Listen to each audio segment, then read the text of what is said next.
Hey, welcome to Life in the Leadership Lane. I'm your host, Bruce Waller, where I get to talk to leaders that are making a difference in the workplace and in our communities. What did they do to get started? And what are they doing to stay there? And oh my goodness, we are in for another treat today because I'm getting to talk to Brittnie Bogus. Brittnie is, she's a mobility and immigration specialist at United Health Group. And Brittnie, I'm so excited to have you on the show. How you doing? I'm doing good, Bruce. Thank you for having me. How are you doing? I'm good. I'm so excited to have you on the show. I always like to talk about when my guests, when they first came in my path or when I first met them. But for you, I remember specifically, it was at an NTRP, the North Texas Relocation Professionals meeting. And it was a meeting where Lynn Shotwell was speaking. And I remember meeting you. You came up to the front of the room. I think you were going to talk to Lynn. Do you remember that? I do remember that. Our good friend Sherelle took me in and I think sat me at the table. And so If you're around Sherelle Kilgore, you're going to be you're going to be connected. What I admired you for was that usually a lot of times when you come to a meeting, you're like, hey, okay, that's it. And we go. And you like come to the front of the room, like you're ready to meet some people. You want to get some feedback. You want to connect with some people. And I just love that. And now you are serving also on our social committee. So that's what happens when you get around people like Sherelle. well, I appreciate that compliment. You know, some people are hesitant, and it's actually something that has been a topic recently in the work that I do. Titles, who people are. Sometimes they, to me, like in work life, it doesn't matter if you're a contractor or the vice president, director, your level doesn't really matter. I'm going to treat everybody the same with the same respect and the same wording approach. And so I didn't even realize that me walking up to her, I just was going to make introductions and meet her because who wouldn't want to? So you saying that means that's a really huge compliment because, again, sometimes people take it bad. I don't think about it. Just why not meet everybody? Why not learn from the experts? I love that. I had another a CEO on the show, and he was talking about it's just people doing business with people. And a lot of times I think we look at that title and we put that person on another, but they're just like us. They want to learn from us. We want to learn from them. And if we just will dive into that, serving others, it just makes it easier, doesn't it? Exactly. And the greatest leaders that I've met, that is part of being a leader, is they want to learn from the people below them. They want people to come to them. And they always tell me, thank you, because I want to learn from you. You're only as good as the feedback that you get. And if I'm a director and my team thinks differently of me and I don't know, then how do I grow? So That's people are fantastic. people. That's fantastic. I love that. Oh my goodness. We are going to talk, of course, we're going to talk mobility immigration, but we're going to talk networking. We're going to talk leadership. But before we do that, I would love to hear, like I recently met you. I would love to hear the Brittnie Bogus story. Like, where did you grow up? And how in the world did you get into leadership and mobility and immigration? So my path here is a bit different, but I think most people's are. I don't know if anybody grows up and decides I'm going to go into mobility unless they know about it and that's a passion of theirs. But I grew up in Aledo, Texas. It's a small suburb of Fort Worth. It's about 2 hours traffic lately from Dallas, sometimes three. Been out here my entire life. I went to school for psychology. I was going down the criminal justice path. So I've been a medical examiner, a death investigator intern, worked that. Then I got my master's degree in criminology and criminal justice with a big aspect in mental health counseling. And then I worked for Dallas Police, all in the route to go to federal law enforcement. I had actually signed my mobility papers and was heading out to Quantico within a few months, and then COVID hit. And so that shut down all of the academies and everything. But my goal was always law and doing what's right. And so I always thought I wanted to go down the criminal justice pathway. But after COVID hit, it was a delay after delay after delay. And that's when I realized the big man upstairs probably had different plans, and it because that career life, it's everything. So you can't have a family, you can't do anything. I mean, it's 100% just that. And so then I decided maybe that's not what I want. And I can use all my expertise in a different area. And I came across a friend of my family knew somebody at Change Healthcare who was hiring. And so I have known about mobility. I've learned immigration. And so I had a little bit of experience and knowledge of both. And so I just jumped in, and that's how I got here.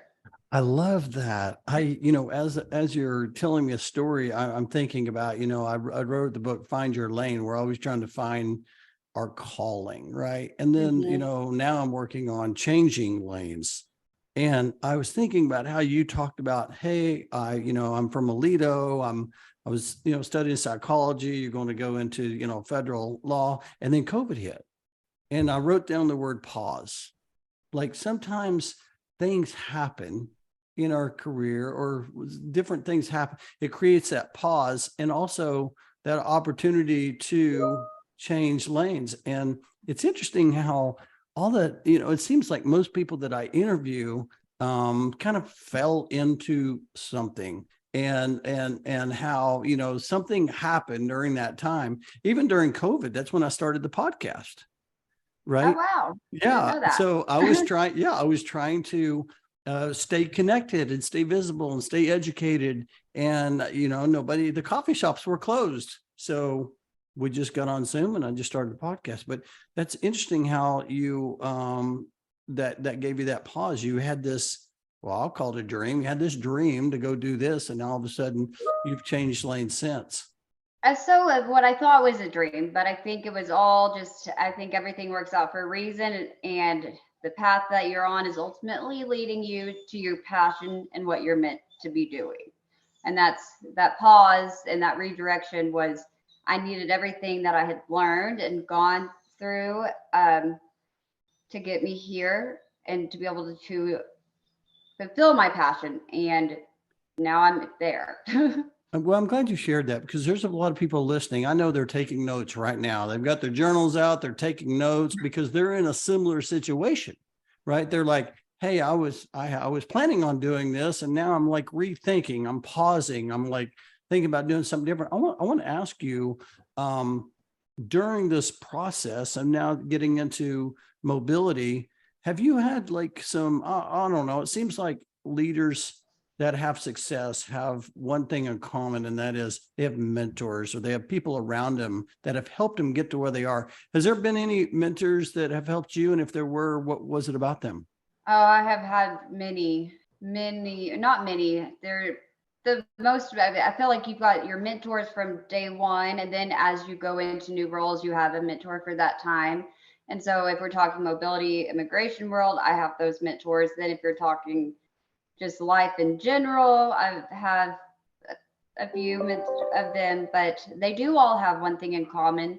And I would say the biggest thing from any mentor that has ever mentored me, in which I'm talking like probably four people throughout my life. The one thing that if you ever come to the day where the work doesn't matter, it's just you're coming in, clocking out, and your purpose isn't being like, if you don't feel the purpose and the passion behind what you're doing, you're not doing your job. And that's what they all come back to, if that makes sense. The day you stop learning is the day you need to start reevaluating. What have you seen in your mentors? Yeah, no, I love that, because yes, purpose is so key. I've seen that everybody seems to have this purpose, this why. Here's why we're doing that. And I think purpose gives us energy. I had Camille Tate on the show, and she talked about how purpose also is fluid.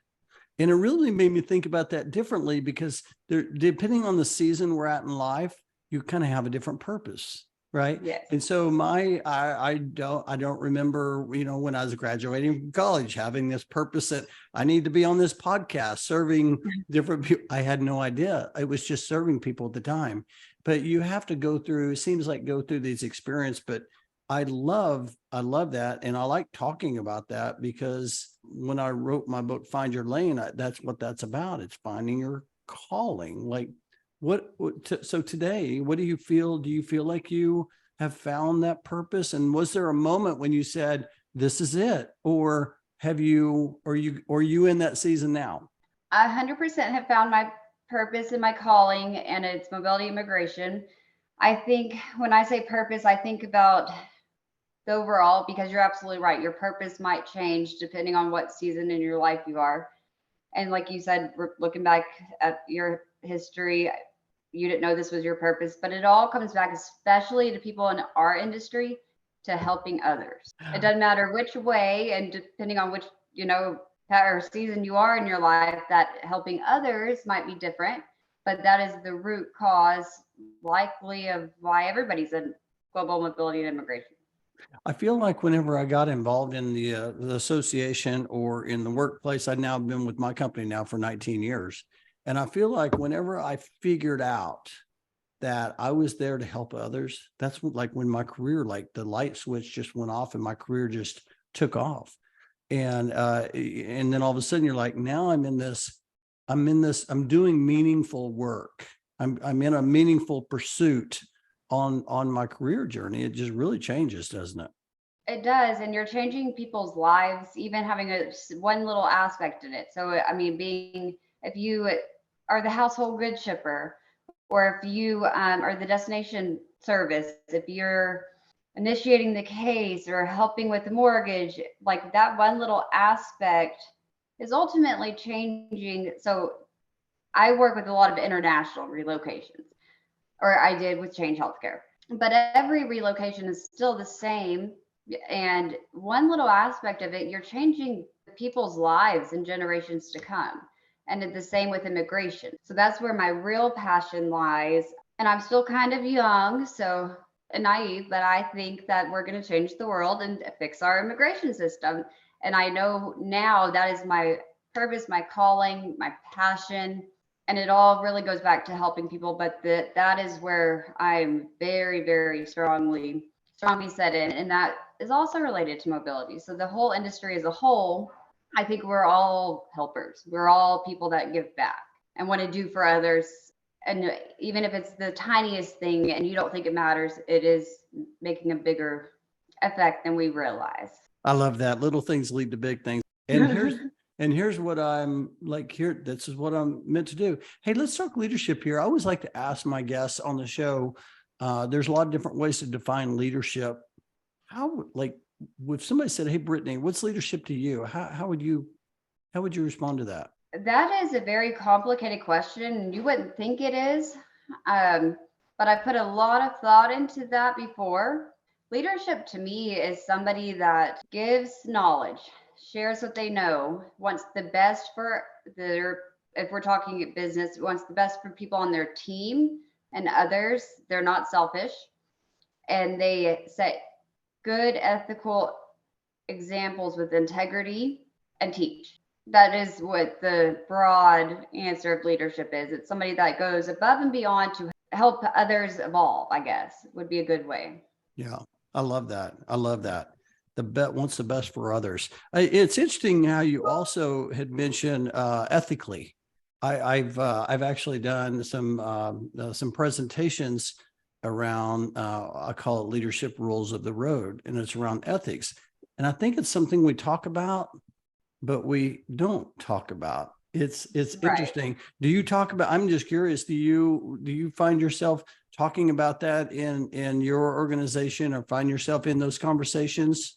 Yes, and that might be part of my background too, because integrity, honor, ethics, that especially law enforcement, like those are all things you live by. So that might be why I'm very passionate about it. It might be how I was raised, but I do, because sometimes taking an easy way might be easy, but it might not be, you have to do things right. So that is something that we do talk about in the industry, and something that's very big to me, and my leaders have taught me, and mentors, the day that you're ever put in a position where it does not align with your character, morals, values, integrity, or ethics, again, that's the time you reevaluate, you make it known or step away. You never compromise what's right and wrong. Hey, I gave you a few questions before the show, and I didn't give you any questions on the ethics, as I was just sitting there thinking, for people that are listening and they think to themselves, well, what if, and I've had this come up before, what if my our leaders don't think the same we do about ethics? They kind of toe that gray area. How are we supposed to handle that? I've had those come up before. Have you ever had that come up before? And like, how would you like handle that? And I know it's such a broad area because you're like, well, what are we talking about here, Bruce? But just in general, maybe let's talk about some of a lot of times we post our core values on our wall, and maybe we just, sometimes don't follow those. And we see the leader not following those. Any thoughts around that? It's a tough position, especially if you're new to a company or new in your career. And a good leader wouldn't put you in that situation, but a lot of times people are put in that situation. And I think that ultimately was also, that's a different subject, but sometimes it's easier just to keep your mouth shut and do what you're told. I don't do that. If I think something is wrong, like I said, it doesn't matter if you're the director, if I don't believe in something and I think it's not right, I'm going to speak on it, whether you accept it or not. It is my obligation to, if I see something not being done, what I think is ethical, to bring it to your attention. That's how I've handled it, but I understand it is hard for some to do that. And it might be because I'm a Leo or a Texas girl. One of the two, or I'm my father's daughter. Who knows? The dominating I don't know. I speak on when I see something that I don't feel is right. And there has been times that it likely could have jeopardized my career, but that I fought tooth and nail because I didn't think it was right. Luckily, it did not jeopardize my career, but that's because I have a good leader. I love that. I appreciate you sharing that, because I know there's some people listening right now that are like, that's very helpful. Maybe it validated something or made them think of doing something different way. Hey, let's talk immigration. I'm just curious, what are some, I don't know, maybe, we had our meeting recently and we had some great immigration specialists up on the stage. I'm curious, anything right now standing out that's that you're seeing from an immigration standpoint? So when you talk immigration, most people automatically think of the southern border. I mean, if I said immigration to somebody that was not in the mobility immigration world, they would think of the border. I don't think the average American knows what immigration really is and the challenges and the struggles that actually occur. If you're an Indian national, it's going to take you upwards of 15 years now to get your green card. And that's not your citizenship. Right now, their processing times are 2011. So whatever was done in 2011, they're getting to. In the interim, I have people that haven't got to go home in 7 years. And every time they do get to go home, they have to pay for a visa stamp. Well, they have to find one. And so visa stamping appointments have been so limited that alone is a struggle. They have to pay for each time they do that for them and their family. They're in the process of getting green cards, and they have to be on a different kind of visa, and H-1B. This is for India nationals. Not all of them. There's different routes, but you usually have numerous fees. Then you have families, and these individuals have been here for 30 plus years, 20 years. I mean, many years. They want to come to America, and they're treated very, very unfairly. So if you have a daughter or son and you don't have your green card by the time they're 21, and they happen to be born not in the US, they have to leave the country. I have a friend of mine, so he has a daughter, and they were visiting family back in India when she arrived, And so she's been here. As of like, I think she was 1 month or 3 months old. She's been here ever since. So she came back as like 3-month-old baby to her home here. And she's 17. And if he doesn't have the green card by the time he's 21, she has to go back to India, and she doesn't know India. He shared something personally with me, a conversation. He goes, she asked me, Dad, what did we do wrong? And so I think the struggle, and that is just one area. And I speak of India nationals and their immigration because I work very, very closely with them. China's the same way. Every country is different. And people don't know that. And so the amount of stress, anxiety, oh, if I don't get my visa extended in time, if I have the law firm do it, because the legal team, like all the legal teams have to do it, but what if gets passed on a desk and it gets not filed? Or what if it gets to the USCIS desk and that person doesn't want to work that day? A lot of anxiety, a lot of time, money, stress, and it shouldn't be that way. And that is an example, and that was probably pretty deep, but that's all stuff that should be changed. But our immigration laws are very outdated. And I don't think the average person truly knows what immigration is. I don't think they know the things that are occurring daily in people's lives, like the situation I gave you. So I think step one to change it is educating people, telling people of what really is going on. I love that. That's a great opportunity for you to really amplify that, the education part of that. I do want to ask you a question just to kind of piggyback onto that. It sounds to me like also you probably have a lot of difficult conversations. How do you do that? Like it seems like that's probably more common, more regular than not. Is that challenging? I'm learning that balance, but yes, it is. It is. But I have learned that people would rather you tell them the truth, have those hard moments of truth, than not to. They're very hard, and I struggle with them. But at the end of the day, somebody would rather know and me come to them and say, "Here's a moment of truth.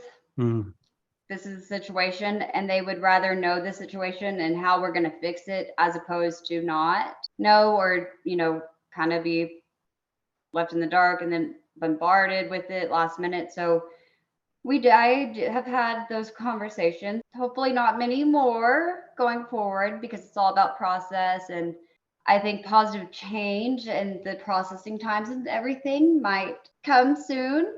But yes, that is a balance that is hard. And I don't know that anybody can ever be okay with it. Knowing that having those moments of truth, though, and that matters to person helps. But those are hard conversations. I heard one of the leaders I interviewed talked about the importance of staying just the facts. You got to separate the facts from personal. Hey, I want to ask you, what any thoughts around, like, I mean, a lot of things are out of your control. So if someone says, "Hey, what's a successful mobility program look like?" Any tips, like one or two things that you feel like, hey, if I see this is a successful program? I think determining what, if you're coming from a corporate perspective, what you want, or any perspective, developing the system, what you want out of it. And then I think working with people that don't see it as cases, but see everything that comes in as people. I think that is successful. So if I'm relocating somebody, I don't want it to be another stack on somebody's desk. I want them to see that as a person and a family. And when you see people for people, I think that's the number one thing that makes it successful. I love that. I love all of that. Oh my goodness. First of all, know what you want. You got to establish some goals, right? Set those expectations. And then number two, see others as people. That's fantastic. Hey, let me ask this. I mean, you continued, you seem to me, you're a pretty driven leader. What drives you? Giving back, helping others. I mean, making a difference. I don't, if you are out there living just for yourself, and I don't know how people sleep at night like that. So it really is, making a difference in someone else's life. I mean, if you give somebody at the grocery store a compliment, you don't know what day that person That's had, right. and it takes nothing from you to do good. So I think that drives me, is just helping others. And I like learning. I like learning so I can help others. But I really Mm. think it all comes back to that. And I know I sound repetitive, but if you think about your own story, it probably all goes back to helping others. Yeah, I mean, I think about whenever I do this podcast, a lot of times I do it because I want to share your story, because I know there's going to be something that you share that's going to help someone because they're going through that. That is so good. Hey, I do want to ask you one final question around volunteer leadership. We talked about you being part of NTRP, social committee. You're pretty busy. You got a busy schedule, and now all of a sudden you're doing some additional volunteering. How does that help you in your career? So I've always volunteered at stuff. I used to be very active in youth sports, and I think giving back to the community and everything is very important. And so I've always been involved, but getting involved with NTRP, it helps me learn from experts like yourself and everybody in the group, and it helps minds come together to connect to make our industry better, because like I said, you're only as good as what you know. So the more you connect with people, the more you learn. And especially being newer to the industry, that learning from the experts, for people that have been in the industry so long, that is very valuable. And then the work that NTRP does. I mean, the event that we had, Lava Cantina, Uh, that was such an amazing event. And the fact that, we changed 3 people's lives by that scholarship, and just little stuff like that, and connecting with the people that are experts, that are all leaders and share their knowledge. Yeah, that was a great event, wasn't it? That was It a was. and seeing different professionals giving back by volunteering to be on stage, and of course you have to have all the volunteers to put an event like that together, and then to kind of share all the highlights. And so I've been part of the group for a long time, and I'm with you on that. Yes, it takes time, but it's an investment like no other, isn't it? Like, you get back way more than you put into it when you Oh, volunteer. yes, absolutely. I don't feel like I've done near enough, but I just believed in everything that NTRP stood for, and I wanted to be involved, give back. So I feel like it's an honor, and I just thank everybody that allowed me to become on a committee, and to be able to do my small little part in it. That's awesome. We're grateful to have you. You make a big difference. This is so good. Hey, let me ask you this before we pivot to the last part of the show. I always like to ask, you've given some incredible advice today, and but I do like to ask, have you ever been given advice? Maybe it was early career, mid career. It was just so good. You just find yourself sharing that advice with others. Yeah, I think it goes back to doing good. Make sure that Mm. you go to sleep every night knowing that you made a difference, and that you upheld what you stand for and did your job right. Doing good. And stay true to yourself. Stay true to what you stand for. That's so good. I love that. I told you the time was going to fly by. I'm going to Mhm. shift over to it's time to accelerate. I want to ask you a few fun questions as we kind of wrap up. First question I like to ask is, would you rather read a book or listen to a podcast or even an audible? These days, podcasts, just because I don't have much time to read. I love it. I love it. Hey, great leaders are grateful leaders. What are you grateful for? The great leaders Mhm. and the great people out there that are willing to help others, because I couldn't be where I am without others. I'm grateful for, I'm grateful for just about everything, but being able to be here today alive, I think we take that for granted. Mhm. I was actually a part of an event yesterday that is for chronic warriors, people that have autoimmune diseases that you would never know are really sick. And I was a part of that. And so you never know what people are going through. Mhm. So every breath we breathe, I'm grateful for that. Um, and I'm just grateful for the connections I'm making, the people I'm meeting, being on this show, me getting to know you, getting to be part of NTRP, getting to be part of the industry, my family, I mean, just everything. I love it. I'm grateful for you being here today. This has been awesome. Hey, let me ask you this. Outside of all the work that you're doing, what energizes you? What do you like to do outside work? I'm I was a bodybuilding competitor for years. Huge wellness gym advocate. So the gym every day. I like gardening. That's what energizes me. That's what my release is. Are you an early morning gym person or late Oh night? no, Early I'm morning. like 5 o'clock right after work, not in the morning person. I love it. I love it. Brittnie, this is my final question, probably one of my funnest questions to ask. Brittnie, 10 years older. She's around the corner and she's knocking at the door and you are going to go answer that door. What's she going to tell you? Let go of things that are out of your control. Focus Mm. on things that you can control and don't worry about the rest if it's out of your control. That was something that a mentor of mine recently told me. It's a hard one to learn. Control what you can't control, you have no control over. So what can you do? And some things we don't have control over. So don't die twice stressing over something that you literally have no control over. That's a wise 10 years older Brittnie Bogus. Oh my goodness, this has been so fun having you on the show, getting to know you more. And I appreciate you sharing perspective. If somebody heard something from you today and they're like, I want to learn more. I want to connect with Brittnie, or I want to follow Brittnie. How is the best way for someone to connect with you? LinkedIn. Perfect. And I've got a question for you, if that's okay. Oh, yes, absolutely. I have an Alexa, and Alexa just reminds me of stuff, but I came across a book that I was reading, not a podcast, and it said, "What is success to me?" And so when I got asked that question, I started really thinking about it. And that also changes throughout time. So to think on, what is success actually to you? I love the question because we're actually going through that process with one of in our Texas SHRM. You know, what does success look like? Because once we know what success looks like, then we can figure out how can we help them get there.